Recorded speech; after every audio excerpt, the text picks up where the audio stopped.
Bang, gimana sih caranya supaya bisa produktif? Gimana supaya kita bisa melakukan sesuatu dan bisa menghasilkan sesuatu yang lebih banyak mungkin? Pokoknya produktif lah, gimana caranya?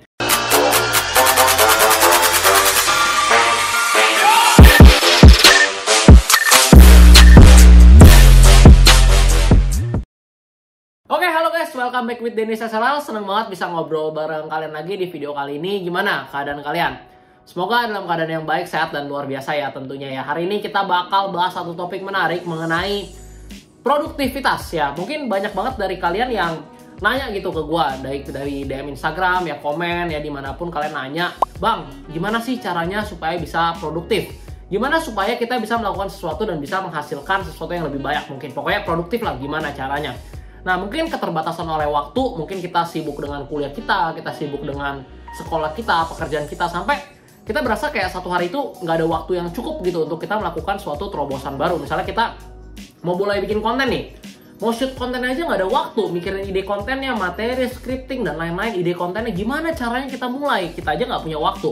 Nah, hari ini sebenarnya kita semua itu, walaupun kita ada kesibukan atau rutinitas masing-masing, baik sekolah, kuliah, sebenarnya kita masih punya waktu luang gitu, dan kita pastinya bisa melakukan sesuatu. Pasti kita ada spare waktu lah 1-2 jam minimal dalam satu hari, itu pasti ada. Cuman masalahnya kita itu biasa nggak bisa prioritasin gitu, karena kita nggak punya skala prioritas, maka kita nggak bisa produktif. Dan hari ini yang gue pengen bahas sama kalian adalah skala produktivitas. Langsung aja tanpa berlama-lama, langsung kita masuk ke materi. Ini yang gue pengen kasih lihat ke kalian. Ini adalah Eisenhower Matrix ya. Jadi matrix ini kalau kalian lihat nih, ada 4 bagian. Ada nomor 1, 2, 3, dan 4. Nah, nomor 1 ini menggambarkan sesuatu yang penting ya teman-teman ya, penting dan juga mendesak, jadi harus dilakukan saat ini juga, sekarang, dengan cepat. Habis itu di kolom kedua itu ada kolom yang penting ya, tapi nggak mendesak. Habis itu di kolom ketiga ada sesuatu yang tidak penting tapi mendesak, mungkin harus dilakukan sekarang. Loh, emangnya ada, ntar gue bakal jelasin satu persatu. Habis itu juga ada yang keempat, ini adalah sesuatu yang nggak penting tapi juga nggak mendesak gitu. Nah, gue bakal bahas satu persatu supaya kita tahu nih kira-kira itu rutinitas kita, sesuatu atau kegiatan yang kita lakukan dalam setiap hari itu sebenarnya ada di kolom mana, dan harusnya itu kita lakukannya kapan, supaya apa? Supaya manajemen waktu kita baik, skala prioritas kita benar, dan kita punya waktu luang ya, dan kita bisa melakukan hal-hal yang memang bermanfaat gitu untuk kehidupan kita.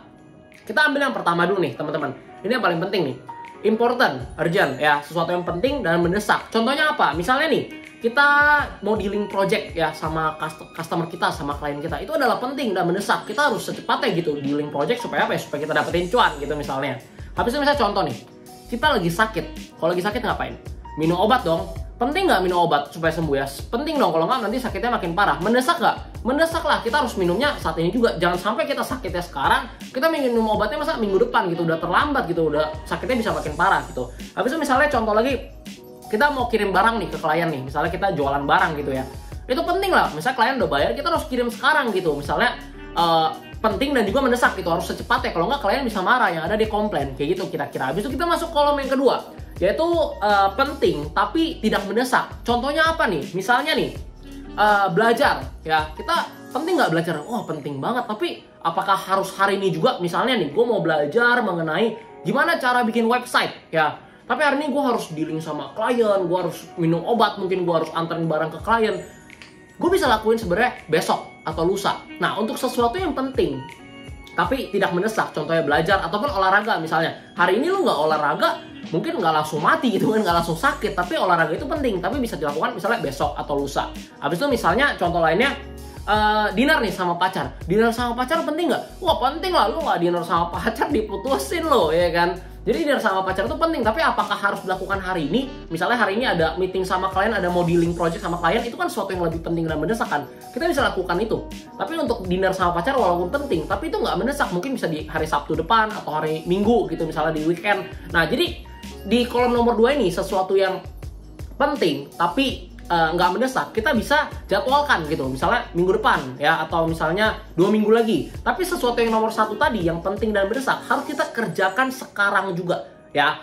Itu kira-kira untuk nomor 1 dan nomor 2. Kita masuk ke nomor 3 nih teman-teman, sesuatu yang nggak penting tapi mendesak gitu. Emangnya ada nggak penting kok bisa mendesak? Oh, bisa. Misalnya contoh nih, lu punya hewan peliharaan di rumah, misalnya punya ikan gitu ya, makanan ikan tiba-tiba habis gitu. Nah, makanan ikan habis, gimana nih? Kalau nggak dikasih makan, ikan bisa mati ya kan? Nah, berarti mendesak dong, harus beli sekarang juga. Tapi di saat ini juga lu ada meeting nih, mau dealing project sama klien. Nah, itu kan sesuatu yang penting mendesak, lo harus kerjakan sekarang. Jadi makanan ikan ini gimana? Lu bisa mendelegasikan. Contoh gimana? Misalnya pesan aja via Gojek, via Gojek ataupun Tokopedia misalnya. Ini bukan promosi Gojek atau Tokopedia, cuma contoh doang misalnya. Atau enggak, lu bisa suruh misalnya minta tolong, bukan suruh ya. Misalnya adek lu gitu ya, atau misalnya minta tolong pembantu di rumah kalau yang punya pembantu untuk tolong beliin makanan ikan. Delegasikan ke mereka. Habis itu makanan ikannya ada, ikan lu bisa makan. Selesai dong. Tapi kalau mau dealing project, misalnya nih kita mau meeting ya, gue mau presentasiin produk gue, mau dealing sama klien, mau delegasikan ke siapa gitu? Ke pembantu lu nggak bisa gitu, dia mana ngerti gitu kan? Ya lu harus maju sendiri gitu. Jadi sesuatu yang bisa didelegasikan, yang nomor 3 ini lu bisa delegasikan. Ya, contohnya ada banyak sih, bukan cuma beli makanan ikan, ada contoh lain juga ya. Lu pasti ngalamin lah di rutinitas hidup lu yang sebenarnya hal-hal tersebut yang bisa didelegasikan gitu. Habis itu kita masuk yang nomor 4 nih. Ini yang paling parah nih. Udah nggak penting dan juga nggak mendesak. Ya, sebenarnya untuk apa dilakukan? Jadi hal ini lebih baik dieliminasi atau jangan dilakukan, nggak perlu dilakukan. Contohnya apa misalnya nggak penting dan nggak mendesak? Misalnya nih, ya kita nge-scroll Instagram gitu ya. Tapi kalau nge-scroll Instagram 30 menit 1 jam ya mungkin bisa dibilang penting gitu ya. Tapi kan kita mau cari ilmu misalnya, mau dapetin informasi-informasi terbaru.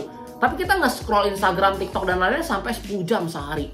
Atau kita nongkrong nih sama teman-teman nih, kita ngegibahin teman lainnya. Wah, tuh dia bisa beli Ferrari lu.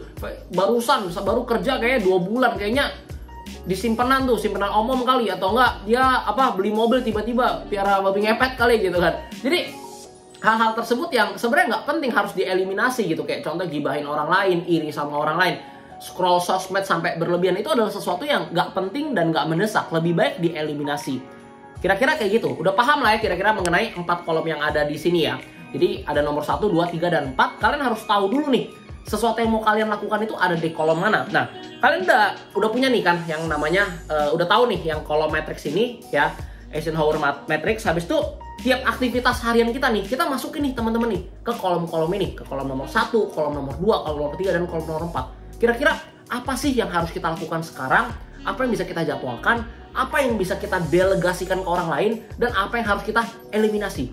Dengan ini, kita akan lebih produktif teman-teman. Kenapa?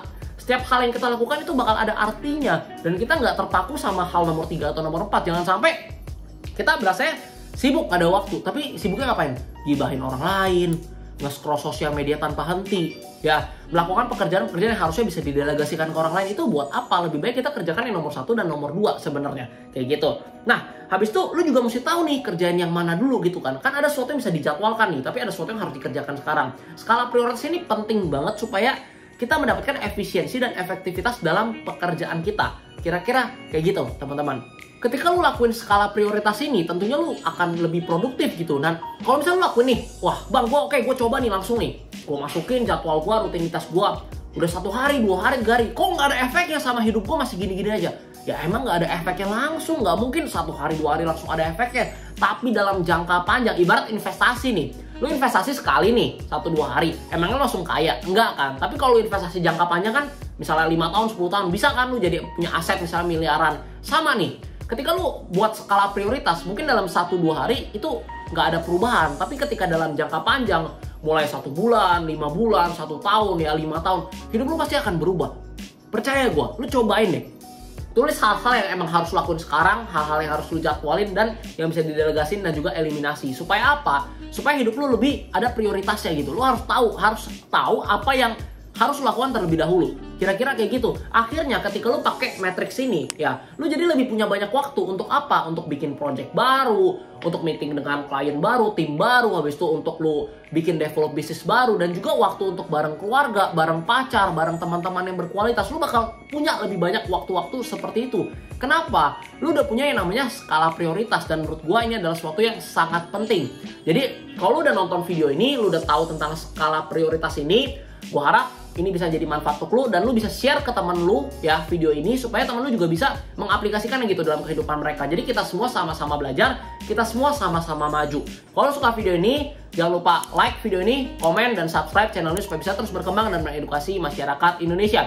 By the way, gue punya informasi menarik ya. Kalau lu masih di sini, lu masih nonton video ini sampai habis, jangan lupa cek deskripsi karena ada aplikasi untuk invest saham di US ya. Jadi gue juga udah mulai invest di saham US. Kalau lu pengen pakai, lu langsung ngecek di deskripsi aja. Lu mulai daftar pakai invitation code yang udah ada di bawah atau ada di sini nih 347747. Lu bisa dapetin saham, bukan saham gratis sorry, tapi $5 sampai $6 gratis ya. Jadi lu langsung aja download aplikasinya, daftar pakai kode invitation ini, hajar terus nih. Habis itu lu bisa dapetin $5 sampai $6 gratis, tuh setara 75.000 sampai 90.000. Lumayan banget dengan minimum deposit $10. $10 tuh setara 150.000. Jadi dengan 150.000 aja lu udah bisa invest saham US.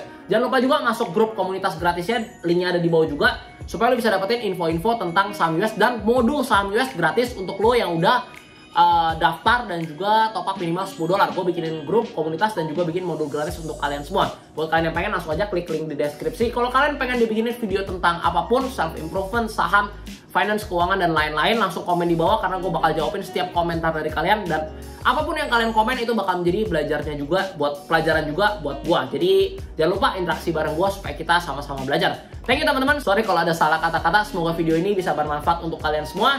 Dan jangan lupa pantengin terus channel ini, subscribe, nyalain loncengnya. Sampai jumpa di video selanjutnya. Bye!